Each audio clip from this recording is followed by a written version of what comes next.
Everyone, fate of a criminal sentenced to eternal suffering is surely unpleasant. But what if you are offered eternal hunt instead of it? Will it make things better? So today, I'll tell you about game where slay enemies to receive pardon. For I'm CringelordOfDoom, and this video is about soul and sacrifice.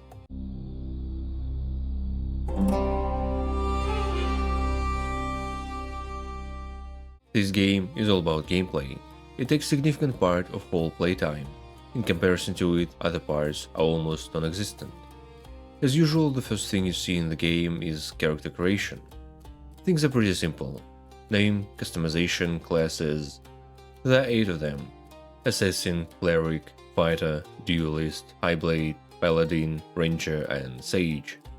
The only differences between them are the type of armor, the weapons they use and the primary stat for it. Right after, you are given an introduction to basic mechanics, which are very simple.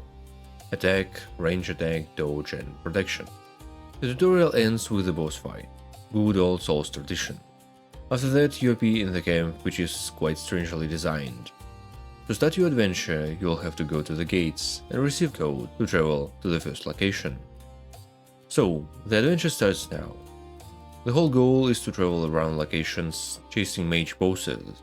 You need to reach the place with clues, that way you can start mage hunt. Accept the target, there will be extra mage bosses spawned. You'll see them fighting each other or their minions. You can exploit it and help yourself with the target you hunt. Of course, you will be fighting some occasional normal bosses at times. The progression is hidden behind location bosses, finding exploration tool or the door that requires some amount of mages to be killed, before letting you go further. The completion of location is considered to be done once you've found rune code for the next area. Every location works that way.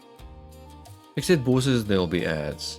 There will be constant obstacle for your endless travels throughout locations. The further you progress, the more annoying they will become. The cause of it will also be the throw mechanic. The hits of ads and bosses will send your character flying, as if it's a ragdoll. You'll experience plenty, sometimes restarting your ascension. To overcome all the difficulties that will lie upon your path, you will have plenty of weapons. Daggers, club, one-hand weapon and shield, rapier, katana, spear, channeling rod and blade, crossbow, bow, throwing axes and blades. The magic here is also considered ranged weapon. You can use it if you've equipped rod and blade. The equipment is mostly crafted here. You can find or purchase some, but there are not many opportunities to do so. Before doing that, you need to obtain recipes by completing Mage Hunt. Resources for craft are farmed the same way. Character development imitates skill tree, but in reality is just a stat upgrade. Oh well, is there any story in this one? Actually, there is, but it's distributed in small fractions. So, you were condemned to drink mage bane and became a mage hunter. You travel into the Inquisition camp, but suddenly you were ambushed by demons. You fought well, but that wasn't enough. The last moment you remember is the demon piercing you. Then, everything went black. After some time, you awake in the camp. The Inquisition was able to fend off the attackers and save you. Later, you are brought back from the edge by Herbalist. Once you've recovered, you finally give an order to start your hunt. So your path begins. So, the only thing you know is to hunt mages who are blind to this world. That's basically all the story you are given until late game.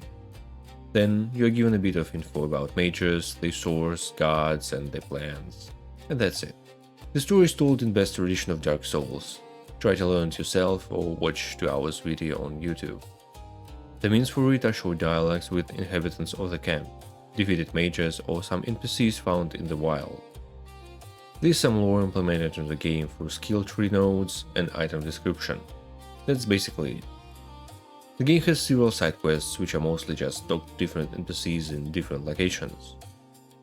If you would like more, then I'm not sure you can find it here. The good amount of effort was probably put into design and the game world.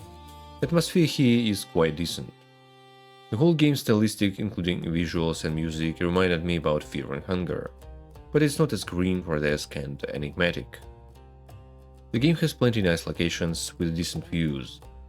Cities, castles, bogs, temples, mountains, desert, catacombs, otherworld, and others. The background stuff is a bit static though, that way some locations start to seem a bit similar due to it. There are 5 basic maps, 1 hidden area and 1 extra location that comes as a kind of DLC.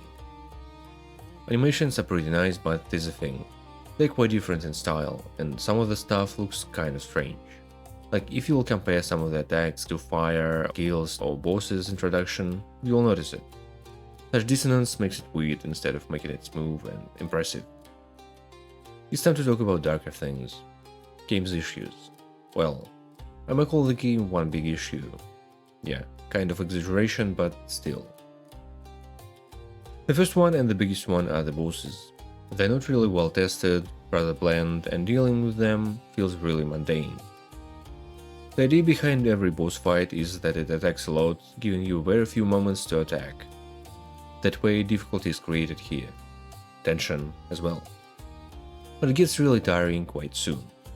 It's not that noticeable at the beginning, but you will already see it at the mid-game. So, devs just make you learn all the attack patterns of every boss, otherwise it's pretty much one shot. Many attacks are auto-directed and have huge AoE, so getting behind the boss doesn't save you in many cases. A lot of bosses also have similar attacks with similar patterns. The saddest thing is that there's not even one outstanding boss that you will remember after beating the game. So the main thing of the game is not really well made. The way boss and ads models are made are to limit your positioning. That becomes a real pain during boss fights when boss can just move you and land a hit. If you fight close to arena edge, game won't allow you to repost boss. The next one is that there is no map. The game is of Soulsvania type. Without a map, it's quite confusing to explore. That's especially noticeable if you play short sessions daily or taking a longer break. The following one is the attack animations. Some types of weapons have 2 animations, some just 1. Poking enemies to death with rapier or spear is rather fun though. The other one is that story feels like it's almost non-existent. You just fight for hordes of bosses for the sake of fighting. Dialogues are short and rare, no voicing, you've read it, you've forgotten it. You're not even rewarded with a bit of story after completing the whole location. It ends with your actions influence nothing, except weird finale. There are bugs even though it's a long time after the release. Nothing serious, mostly minor issues. Bosses or ads can bug out. Some items may not allow you to grab them. Leaving and getting back to the location helps. Well, Salt and Sacrifice could have been a good game. It's a shame that its potential is left unrealized.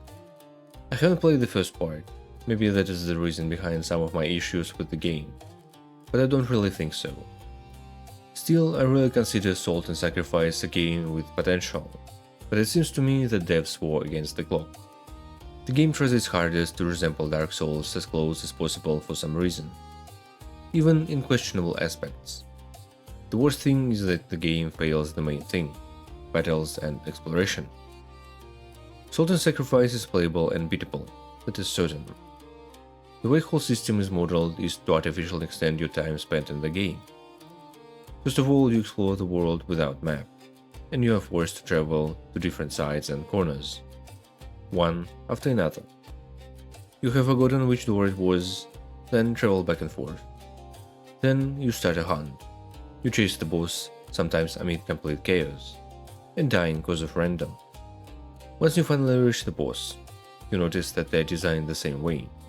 Avoid long series of attacks, land one hit, then repeat. Kiting bosses and using ranged weapons makes it better, but not for every boss.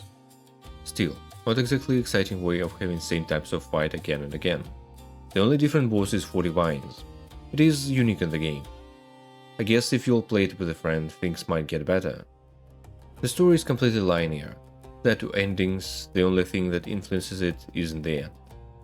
Doing extra stuff does exactly nothing. The story itself is extremely short. The base price of the game is $20. It's not worth it at all. During sale it's $6. It took approximately 24 hours for me to beat and explore the game, But if you exclude running around in confusion because of no map, boss battles designed for you to restart a lot, and farming, it may easily go down to 10, I think. I don't recommend you to play this one, maybe only with a friend and only if you get it at a really good discount. I thank you for watching, and I would like to know, did you play this game? What do you think about it? Do you consider it a good game? Let me know in the comment section below. I fare you well, and I'll see you in the next video.